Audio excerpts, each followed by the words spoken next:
नमस्कार। द देसी अड्डा पर आपका स्वागत है। मैं हूं राकेश तिवारी। देखिए, बिहार विधानसभा का चुनाव 2025 में होने वाला है और इस चुनाव को लेकर वे नेता सबसे ज्यादा उत्साहित हैं जो पिछले चुनाव में या तो हार गए थे या किसी कारणवश उन्हें टिकट नहीं मिला था, टिकट से वंचित हो गए थे।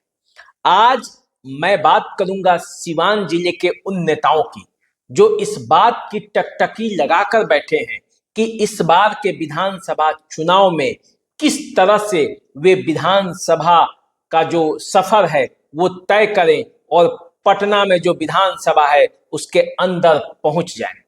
तो देखिए, आज हम पूरे सिवान जिला में बात करेंगे और बात ये भी करेंगे कि क्या कविता सिंह जो सिवान की पूर्व सांसद हैं वो कहीं एडजस्ट होंगी। क्या हिना साहब, ओम प्रकाश यादव, जितेंद्र स्वामी, टुन्ना जी पांडे और अमरनाथ यादव भी विधानसभा का चुनाव लड़ने की तैयारी कर रहे हैं।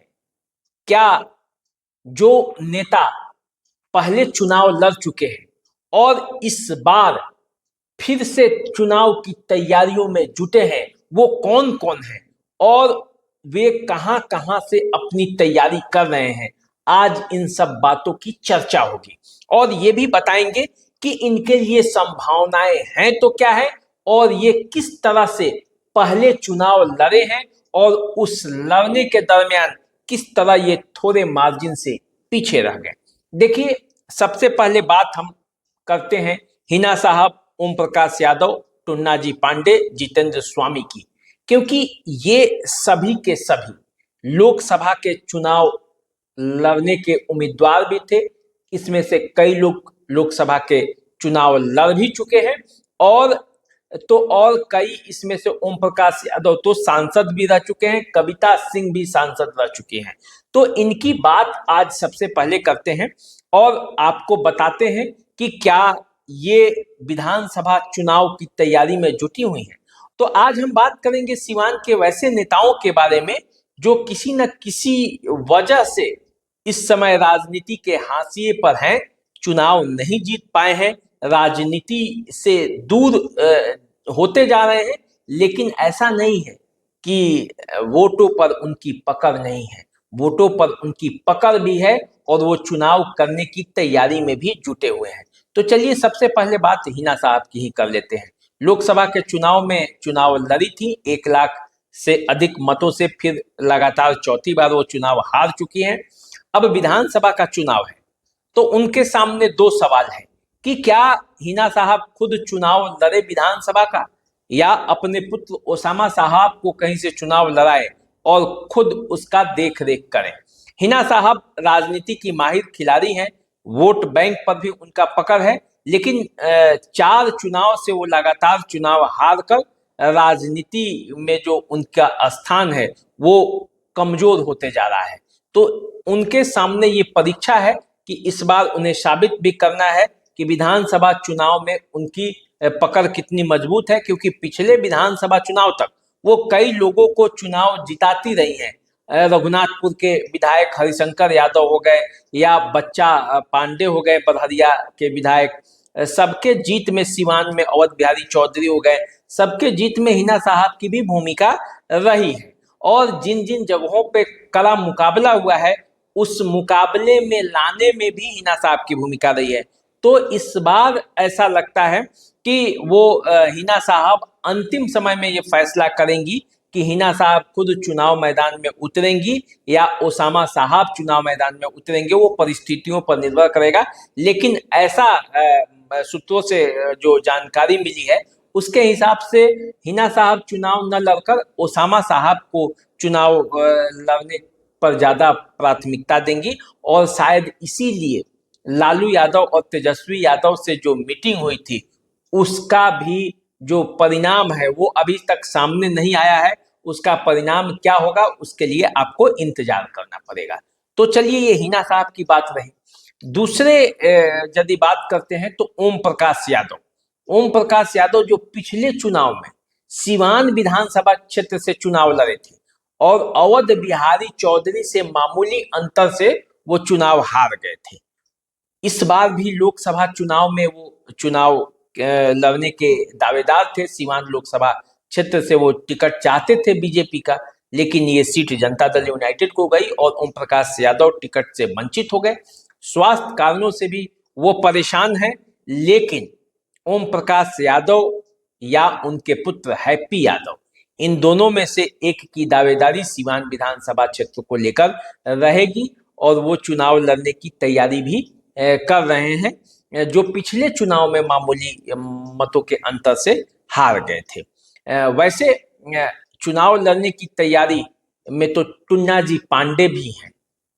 पिछले चुनाव में, लोकसभा के चुनाव में, वो महाराजगंज से वो एमपी के टिकट उन्होंने दावा किया था कि तेजस्वी यादव ने फाइनल कर दिया है।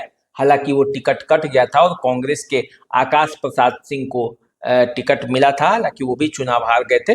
तो टुन्नाजी पांडे क्या विधानसभा चुनाव में अपना किस्मत आजमाएंगे, ये तो समय बताएगा।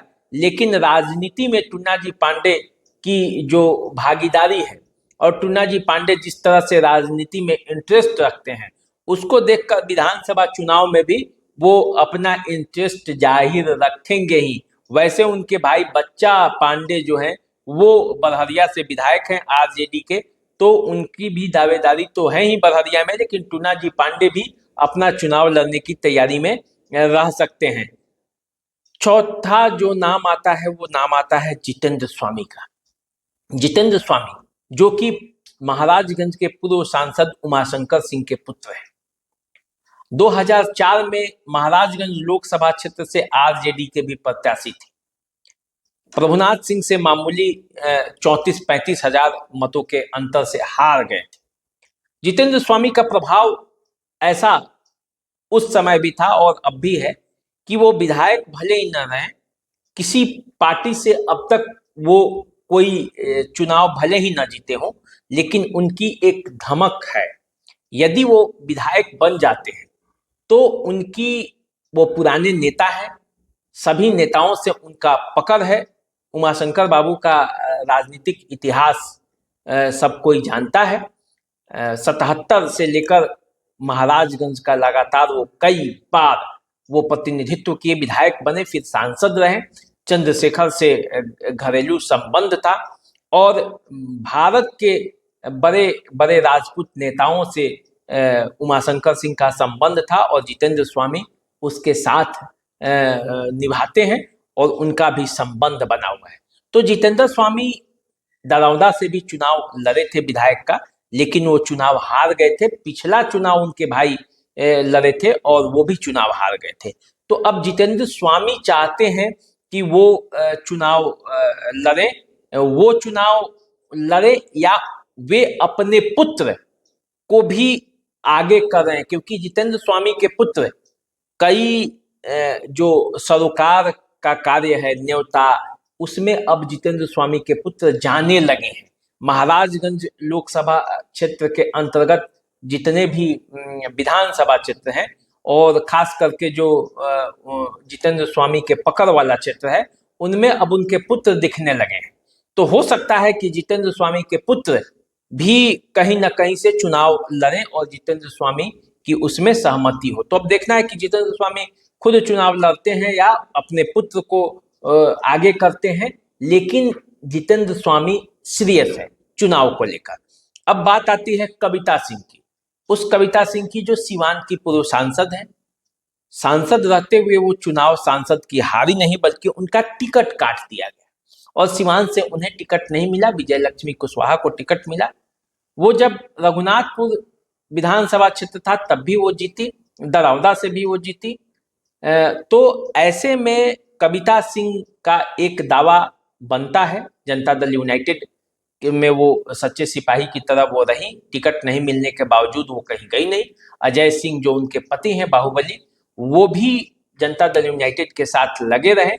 तो अब विधानसभा का चुनाव है तो कविता सिंह को एडजस्ट करना है। अब दरौदा जो विधानसभा क्षेत्र है, जो कविता सिंह का विधानसभा क्षेत्र है, वहां से बीजेपी के जो उम्मीदवार हैं कर्णजीत सिंह उर्फ व्यास सिंह, वो चुनाव जीत चुके हैं, लगातार 2 बार जीत चुके हैं। तो अब उस सीट पर दावेदारी कैसे होगी कविता सिंह की, ये भी देखना है। तो कविता सिंह कहाँ एडजस्ट होंगी, ये जनता दल यूनाइटेड को तय करना है। लेकिन कविता सिंह भी चाहती हैं और अजय सिंह भी ये चाहते हैं कि विधानसभा चुनाव में उनकी कहीं ना कहीं भागीदारी है, ये ऐसा सूत्र बताते हैं। अब देखिए, महाराजगंज के पूर्व विधायक हेमनारायण शाह, जो कि इस बार लोकसभा के चुनाव में भी टिकट चाह रहे थे, वो भी अभी राजनीति में कहीं नहीं है, न कहीं के विधायक हैं न कोई प्रतिनिधि हैं कहीं के। तो हेमनारायण शाह भी चाह रहे हैं कि कैसे उनकी जो राजनीतिक वनवास है वो समाप्त हो, और इसलिए वो महाराजगंज से प्रयास कर रहे हैं। जनता दल यूनाइटेड के वो सिपाही हैं और जनता दल यूनाइटेड से वो टिकट चाहते हैं। तो देखिए हेमनारायण शाह के प्रयास को कितना फल मिलता है, और जनता दल यूनाइटेड महाराजगंज में क्या हेमनारायण शाह को फिर से अपना प्रत्याशी बनाती है, ये देखना है। अब एक नाम आता है सत्यदेव प्रसाद सिंह का, जो पहले बसंतपुर के भी विधायक रहे हैं जब बसंतपुर विधानसभा क्षेत्र था। अब गोरिया कोठी के विधानसभा क्षेत्र है, वहां से वो एक बार चुनाव जीत चुके हैं आरजेडी के टिकट पर, और फिलहाल वहां से बीजेपी के जो प्रत्याशी हैं देवेश कांत सिंह, वो चुनाव जीतकर विधायक हैं वहां से। और सत्यदेव प्रसाद सिंह पिछले चुनाव में वो चुनाव में उनका टिकट आरजेडी ने काट दिया था। अब जो है, अब सत्यदेव प्रसाद सिंह इस इंतजार में है कि कोई ना कोई पार्टी उन्हें टिकट दे। हालांकि वो जनता दल यूनाइटेड ज्वाइन कर चुके हैं और जनता दल यूनाइटेड में है, तो देखना है कि गोरिया कोठी से तो टिकट मिलने की संभावना बहुत कम है, क्योंकि बीजेपी के सहयोगी पार्टी यदि जनता दल यूनाइटेड है तो देवेश कांत सिंह वहां से बीजेपी के विधायक हैं। तो सीटिंग विधायक का टिकट काट कर सत्यदेव प्रसाद सिंह को देना और उनका चुनाव लड़ना, ये थोड़ा कठिन है। लेकिन सत्यदेव प्रसाद सिंह की दावेदारी महाराजगंज विधानसभा क्षेत्र पर भी है, तो देखना है कि सत्यदेव प्रसाद सिंह को टिकट फिर मिल पाता है, नहीं मिल पाता है, क्या होता है ये आने वाले समय में पता चलेगा। लेकिन सत्यदेव प्रसाद सिंह चुनाव लड़ने की तैयारी में हैं। अब आइए बात करते हैं मनोज कुमार सिंह की।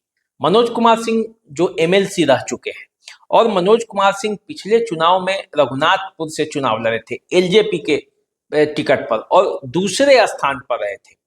बड़ी कांटे की टक्कर थी, और हरिशंकर यादव जो कि आरजेडी के प्रत्याशी हैं उनसे हार गए। जनता दल यूनाइटेड के प्रत्याशी जो वहां से थे वो तीसरे नंबर पर चले गए।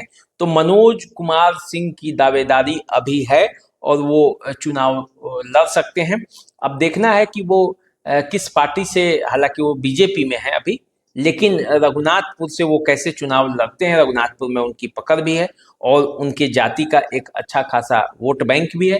तो इस तरह से देखा जाए तो मनोज कुमार सिंह की दावेदारी कहाँ से बनेगी, लेकिन मनोज कुमार सिंह भी एक प्रबल दावेदार हैं जो सीवान जिले के विधानसभा क्षेत्र में वो अपनी रघुनाथपुर में अपनी पकड़ रखते हैं। तो देखिए उनका क्या होता है। अब बात कर लेते हैं जरा श्याम बहादुर सिंह का। श्याम बहादुर सिंह का नाम आते ही सबके जहन में एक बात आ जाता है कि श्याम बहादुर सिंह डांस भी करते हैं, ऑर्केस्ट्रा में आप उनको नाचते हुए देख सकते हैं। नीतीश कुमार के करीबी विधायक होने का उनका दावा है। नीतीश कुमार के करीबी हैं भी, क्योंकि जब नीतीश कुमार मुख्यमंत्री नहीं बने थे तब से श्याम बहादुर सिंह उनके साथ हैं। और श्याम बहादुर सिंह हंसी मजाक वाले मन मिजाज के व्यक्ति हैं, और श्याम बहादुर सिंह अपने पूरे इलाके में पॉपुलर इस बात के लिए हैं कि जब भी किसी को वो डांस करते हुए देखते हैं तो उसके साथ एक ठुमका तो जरूर लगा लेते हैं। तो श्याम बहादुर सिंह बड़हरिया से पिछला चुनाव हार गए थे, बच्चा पांडे उन्हें हरा दिए थे। बच्चा पांडे जो कि आरजेडी के प्रत्याशी बड़हरिया से थे, और बड़ी मामूली वोटों के अंतर से श्याम बहादुर सिंह हार गए थे। इस बार क्या उनको टिकट जनता दल यूनाइटेड देती है, नहीं देती है, ये तो आने वाले समय में पता चलेगा। लेकिन श्याम बहादुर सिंह इस बीच में कई बार नीतीश कुमार के खिलाफ भी बोल चुके हैं, फिर उनके साथ भी हो गए, और अभी फिलहाल जनता दल यूनाइटेड में है और कहते हैं कि नेताजी जो चाहेंगे वही होगा। तो नीतीश कुमार से उनका इतना करीबी साथ है कि उसमें किसी दूसरे की पैरवी की जरूरत नहीं है। तो देखिए नीतीश कुमार श्याम बहादुर सिंह को फिर से बड़हरिया का टिकट देते हैं या फिर कुछ और होता है। बात आती है अब विक्रम कुंवर की। विक्रम कुंवर रघुनाथपुर से विधायक रहे हैं और मंत्री भी रहे हैं, लेकिन विक्रम कुंवर फिलहाल अभी कहीं राजनीति में नहीं है, तो उनका क्या होगा ये भी देखने वाली बात होगी। अब बात करते हैं महाराजगंज के पूर्व विधायक डॉक्टर देवरंजन का। देवरंजन जो कि बीजेपी के सच्चे सिपाही थे, आरएसएस से जुड़े भी रहे थे, लेकिन कई बार वो पार्टी बदलने में भी गुरेज नहीं किए। जब पार्टी ने टिकट नहीं दिया तो वो पार्टी भी बदले और बदलकर वो चुनाव भी महाराजगंज से लड़े। पिछला चुनाव उन्होंने लोजपा के टिकट पर लड़ा था और 10,000 से अधिक मत आए थे उनको, और जनता दल यूनाइटेड के जो प्रत्याशी थे हेमनारायण शाह, वो पराजित हो गए थे कांग्रेस के प्रत्याशी विजय शंकर दुबे से। तो उसमें डॉक्टर देवरंजन का भी एक हाथ था। तो ऐसे में देवरंजन की क्या भूमिका होती है, वो भी चुनाव लड़ना चाहते हैं और देवरंजन शुरू से जुड़े रहे हैं बीजेपी से। तो देखना ये है कि देवरंजन को कहाँ से टिकट मिलता है। हालांकि वो तो महाराजगंज से ही लगे रहते हैं, तो महाराजगंज से एक अनार और 100 बीमार वाली कहानी है। तो महाराजगंज से किसको टिकट मिलता है एनडीए का, ये देखने वाली बात होगी। अब देखिए, अमरनाथ यादव जो कि भाकपा माले के विधायक रह चुके हैं, दरौदा से पिछला चुनाव लड़े थे लेकिन हार गए थे कर्णजीत सिंह और व्यास सिंह से। इस बार उनकी दावेदारी है और उनको टिकट मिल भी जाएगा, क्योंकि भाकपा माले तो कैडर बेस्ड पार्टी है और जो उनका कैडर होता है उनको टिकट मिल ही जाता है। तो अमरनाथ यादव कई बार लोकसभा का चुनाव भी लड़ चुके हैं, बड़े नेता हैं। सिवान में वामपंथी जो एक फोल्ड है उसका वो बड़े नेता है अमरनाथ यादव, तो उनको टिकट मिल जाएगा और वो चुनाव लड़ने की तैयारी में भी हैं। अब बात करते हैं गोरिया कोठी से आरजेडी की पिछली बार की जो प्रत्याशी हैं नूतन देवी। नूतन देवी पिछले बार 75,477 मत लाकर 11,891 मतों से हार गई थी। इतने मत जितना नूतन देवी को मत मिला था, उतने मत में तो लोग चुनाव जीत जाते हैं, लेकिन उतना मत लाकर भी नूतन देवी चुनाव हार गई थी। पिछले चुनाव में वो जो हिना साहब हैं उनके साथ लोकसभा के चुनाव में उनका मदद कर रही थी। इसके अलावे वो आकाश प्रसाद सिंह के मदद में थी। कांग्रेस के जो प्रत्याशी हैं, आरजेडी ने उन्हें पार्टी से निकाल दिया था। लेकिन अब देखना है कि गोरिया कोठी का जो विधानसभा क्षेत्र है वहाँ उनकी अच्छी खासी पकड़ है। तो अब नूतन देवी को टिकट मिलता है आरजेडी का, नहीं मिलता है, या किस पार्टी से उनको टिकट मिलता है, लेकिन नूतन देवी की भी तैयारी वहाँ से है, क्योंकि वो मुन्ना वर्मा की पत्नी है जो गोरिया कोठी से चुनाव लड़ भी चुके हैं। अब फिलहाल अभी वो इस दुनिया में नहीं है, लेकिन नूतन देवी की दावेदारी मजबूत है और वो चुनाव लड़ने की तैयारी में भी हैं। तो इस तरह से देखा जाए तो सिवान जिले में कई ऐसे प्रत्याशी हैं जो पहले से चुनाव लड़ते रहे हैं और विधायक भी बने हैं, कई एमपी भी बने हैं, लेकिन अब इस बार जो 25 का चुनाव है वो उसको जीत कर अपना राजनीतिक वनवास जो है उसको वो दूर करने के प्रयास में लगे हैं। तो अभी से ही उनकी तैयारी जारी है और हम उनके बारे में आपको अपडेट देते रहेंगे, बताते रहेंगे कि उनकी तैयारी कैसी है, क्या होने जा रहा है उनके साथ, वो क्या कर रहे हैं, उनका अगला कदम क्या होगा। ये सब बात हम आपको बताते रहेंगे। आप हमारे साथ बने रहिए, चैनल को सब्सक्राइब कर लीजिए, वीडियो को शेयर कर दीजिए, लाइक कर दीजिए, कमेंट कीजिए। नमस्कार।